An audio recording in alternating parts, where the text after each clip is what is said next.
because of that, the Cubans have become impoverished. I welcome the measures that President Obama has taken in order to change this attitude and to try to attempt, and the attempt must be appreciated, to change the policy towards Cuba little by little. But we see that in leaders who accept defeat graciously. The fact that President Mills' opponents were standing beside him last night to greet me when I came off the plane spoke volumes about Ghana. I love you back. Now, Joanne Sharp and Michelle Remington were there to greet me, and I see that we've got a whole lot of spouses and family here. Even in the rain, people were there to greet us. Chef Pepin, are you ready to greet the First Lady of the United States, Michelle Obama? Oh, thank heavens you're here. It's been a chance to convey on behalf of the American people those simple words with which our Vietnam veterans greet each other. Welcome home.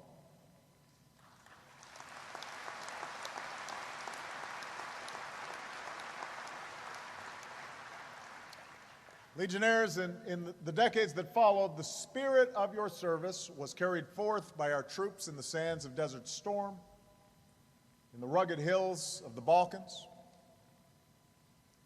President, it's always a great pleasure and privilege to meet you. You can bet that since it's an election year, they're already dusting off their three-point plan for $2 gas.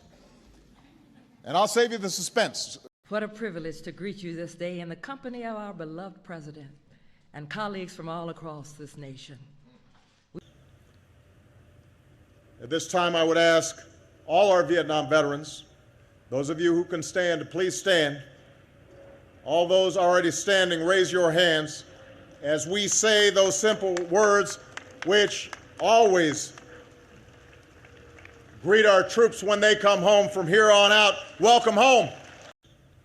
At this time, I would ask all our Vietnam veterans, those of you who can stand, to please stand as we say those simple words which always greet our troops when they come home from here on out. Welcome home. To greet some of my fellow citizens of the United States.